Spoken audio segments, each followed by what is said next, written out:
trying to score an 8 or even a 9 on IELTS writing?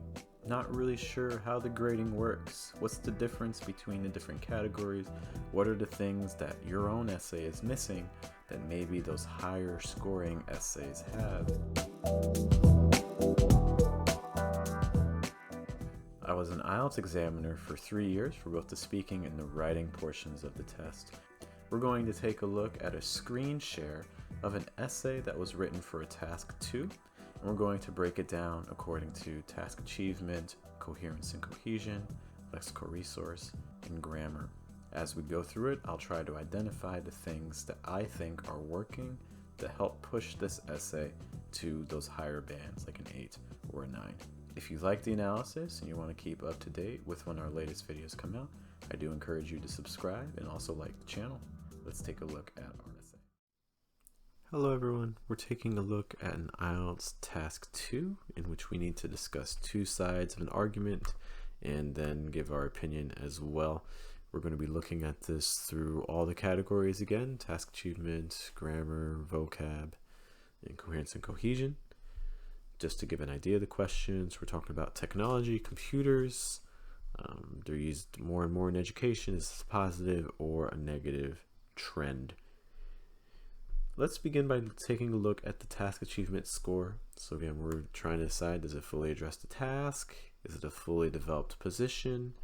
Also fully extended in terms of our argumentation? Are we giving enough details?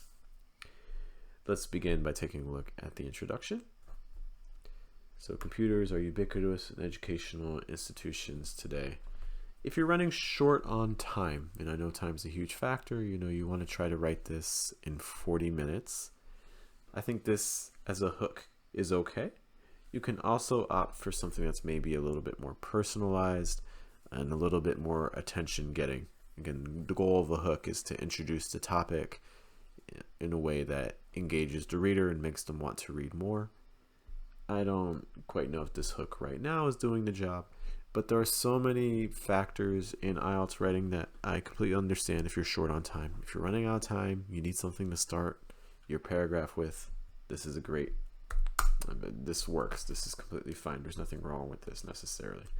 It's just something, if you do have time for it, you can probably make it a little bit more specific.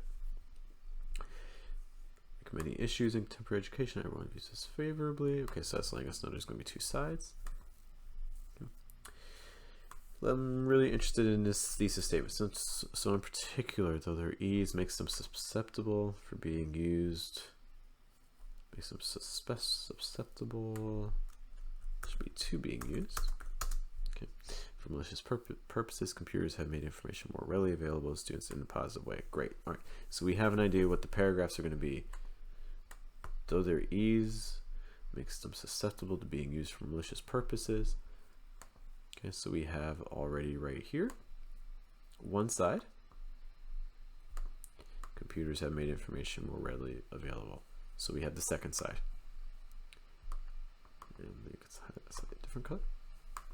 Okay, so this is our thesis statement. It lets us know what the argument is going to be in the actual essay. Two sides. There's the one side that is arguing the negatives, another side arguing the positives. Another thing I like about this thesis is that it's going to introduce it in the order of the paragraph. So our next paragraph is going to look at the disadvantages, which is great for ordering, and the next body paragraph after that will look at the advantages. So I like that the body paragraphs correspond to the thesis statement. What you talk about first in the thesis, you talk about first for your body paragraph.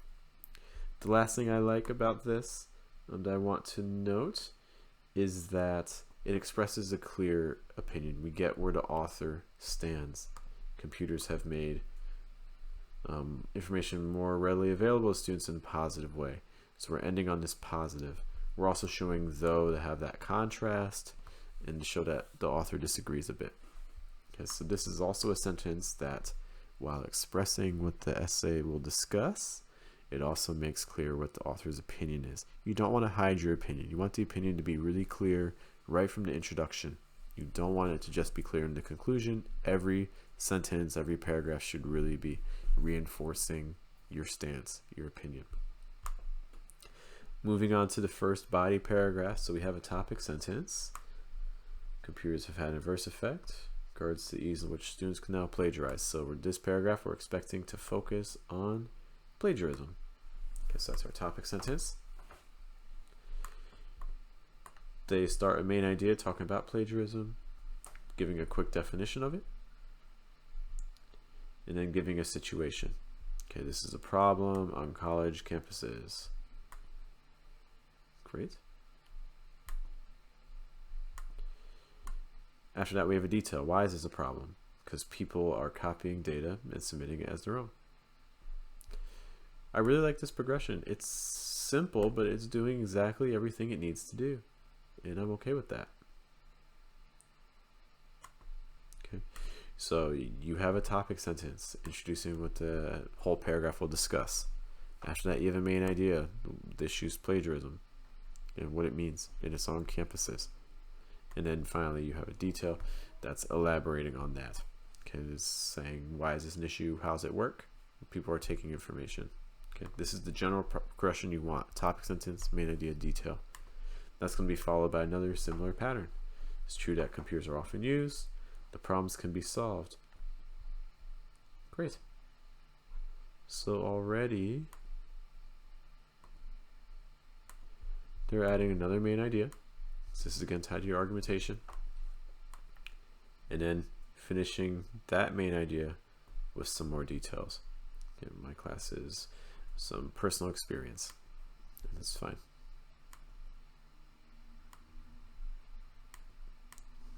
Right, so in general, I like how this paragraph is structured. I think it's pretty good. Topic sentence introducing the topic.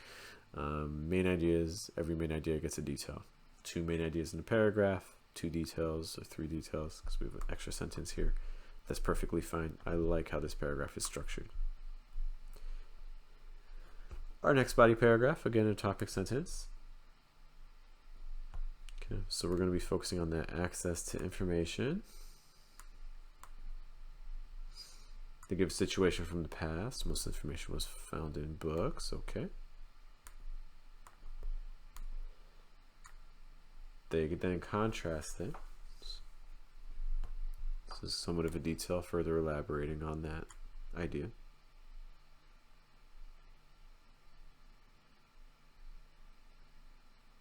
And then these are details.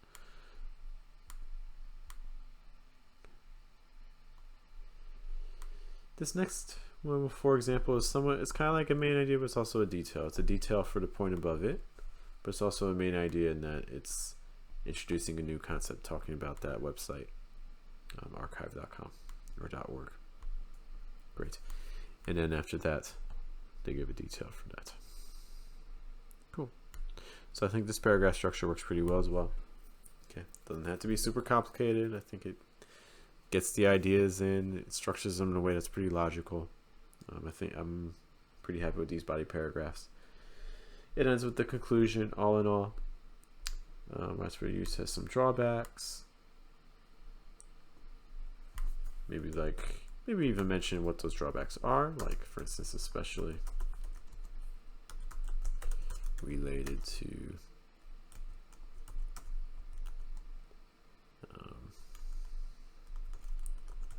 plagiarism. Strong reviews of computers have improved practices by rendering information more easily accessible. This conclusion is fine. You could even break it up into a couple sentences. You know, ideally a paragraph is 2 or is at least 3 to 5 sentences. So instead of cramming everything into one sentence, feel free to break this up. But I think the idea itself is okay for the conclusion. Alright, so those are some of the things I think are working pretty well in terms of your task achievement. I think the structure is pretty good. It's a fully developed position. You have main ideas and details. Details are elaborating on the main idea. And I think it's extended enough. So I think this will do well for your task achievement score. From now, we're going to move on to coherence and cohesion. Let me just take out our highlights and our underlines and bolds. And coherence and cohesion. Cohesion in a way that attracts no attention, skillfully managing paragraphing. Okay. So as we mentioned already, the paragraphs do have a structure. They have an organization. So I think that helps your coherence and cohesion. I think that there's a progression in this essay. You know, it's introducing one idea, moving on to the next one. It has a thesis statement that's already laying out the structure. Again, so your thesis is identifying the same structure that your paragraphs will be using. It's telling you what's going to happen first, what's going to happen second, and that's great. Other important things for coherence and cohesion are linking and signal words, things like that. So for this, we have like showing comparison, yet showing contrast, in particular showing that we're about to specify.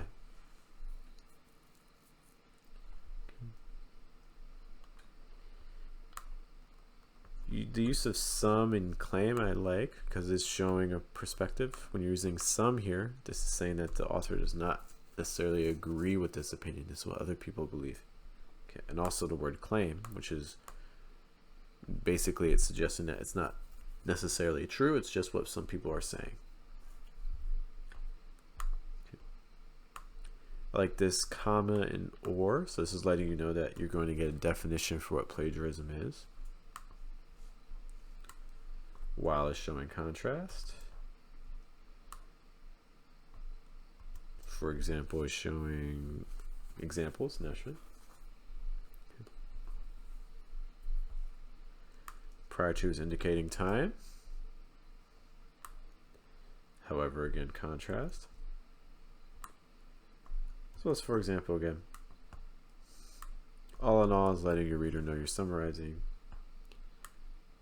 although is indicating a contrast again. Alright, so I think those are just the ones I would highlight for right now. There may be more, but I think this gives you a good idea for some transition words. Notice it doesn't necessarily need to be every single sentence. They're using, in terms of specific transition words, like while, or for example, this paragraph's using 1, 2, or 3. You don't have to put them necessarily in every single sentence, but you want them to appear maybe a couple times in your body paragraphs or elsewhere.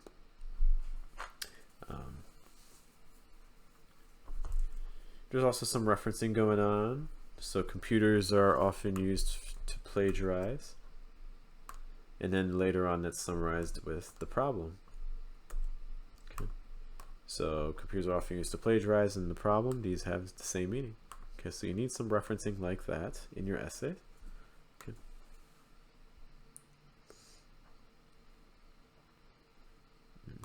Anything else? Really quick here, so for instance, these books is being used to reference books which you had to purchase or borrow. Okay, so you have a little bit of referencing going on there as well. Let's see. Other things I want to highlight. Any other referencing?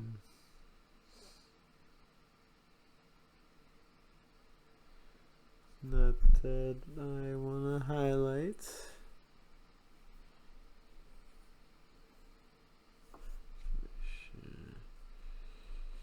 Okay, I think overall those are the things I want to highlight here. Okay, for coherence and cohesion, you want to have some referencing, you want to have paragraphs to have a natural progression.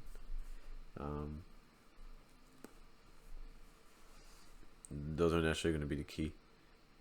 And again, you can also use it to start your sentences too, as you see in this conclusion, starting with all in all to let the reader know you're summarizing. I think that works well. All right. So then, let's take a look at our vocab. Let's get rid of our marks really quick. Key thing with vocabulary, as always, you want to try to show a good range of vocab. Try not to repeat your words too often. You also want to use wording that sounds natural. Some phrasal verbs can work fine. Collocations, idioms, expressions. To a certain degree, you need ones that are appropriate if you're looking to score 7s, 8, or 9s, because you need to have those expressions to demonstrate that you have a native-like level of vocab. Okay. But again, a wide range. Okay. Also, of course, spelling. You don't want to make mistakes with your spelling. You also want to not make mistakes with your word choice. Okay, if your examiner reads your essay and then they're like, oh, that's kind of a weird word, that's going to affect your vocab score because it's not going to be as natural. Okay. Some words that I like. Okay. So ubiquitous, great. Contemporary is good.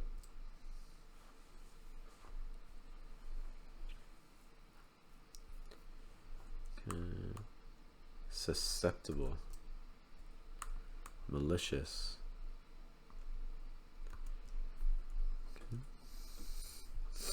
An adverse impact, negative impact, great.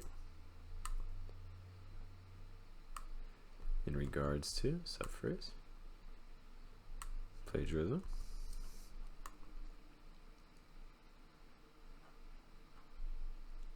Copy and paste, referencing some technology vocab.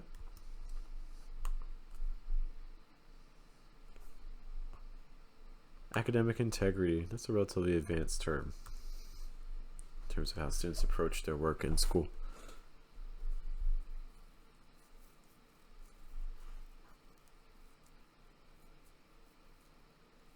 Okay. Some specific, again, technology terms.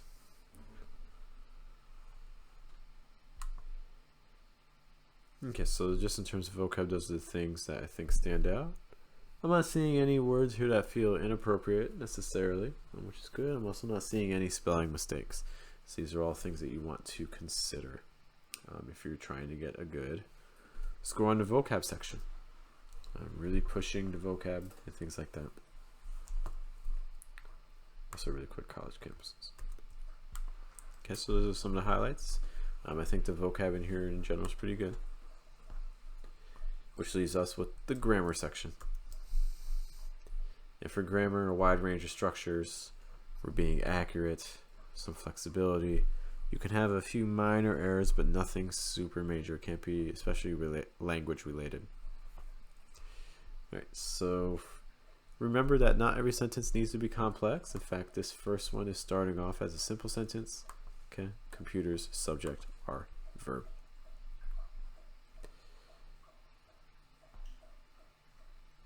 This thesis statement, though, is a complex sentence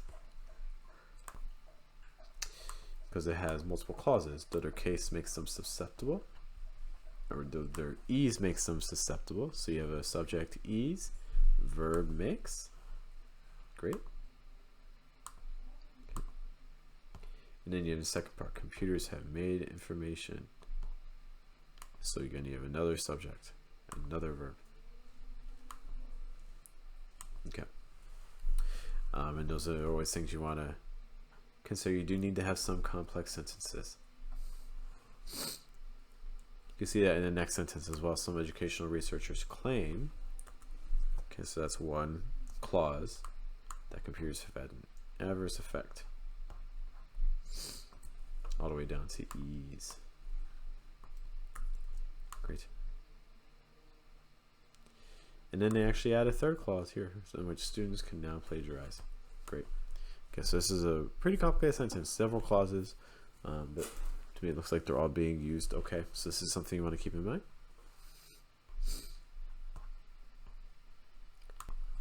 Just a heads up, you also have some other kind of lengthy sentences that are doing similar things, like for instance right here, while it is true. So you have the first clause there.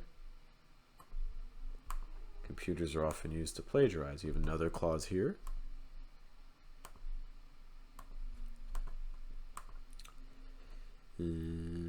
First draft. Well, my classes required us to write the first draft. That's fine in some sense. It's made more difficult for some students to get away with plagiarism. Okay, so especially taking a look at those ones above for some complicated sentences to play around with.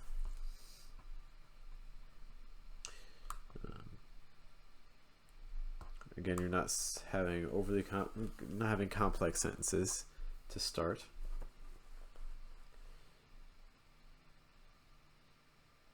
Yeah, this sentence actually doesn't really have much in terms of complex sentences.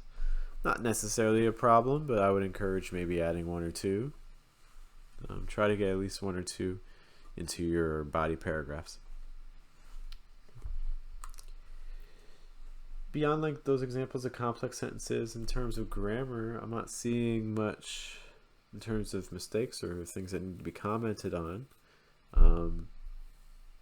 Another thing besides like clauses, we're also talking about other aspects of that as well. So not just clauses, but conditionals too. Any type of complex sentence. So you can also use conditionals, your if clauses, things like that. If it rains, the grass grows. Situations like that. I would say try to work in a conditional or two into your task too, if you're able to. All right, but in general, I think the grammar here is working pretty well. So if you have any other questions or things about this essay, be sure to send a message or also keep an eye out for other example essays that we have. But thank you so much for your time. This again is an essay that I think could score pretty well on the IELTS test based on our 4 categories. Still looking for some more practice with task 2 to try to get an idea of what a band 8, band 9 looks like. Be sure to check out our other videos where we analyze task 2 writing. And of course, if you're interested in pronunciation, check out our pronunciation videos as well. Again, that's the focus of our channel usually. My name is Jeff. Thanks for your time. We hope to see you in a future video. You take care.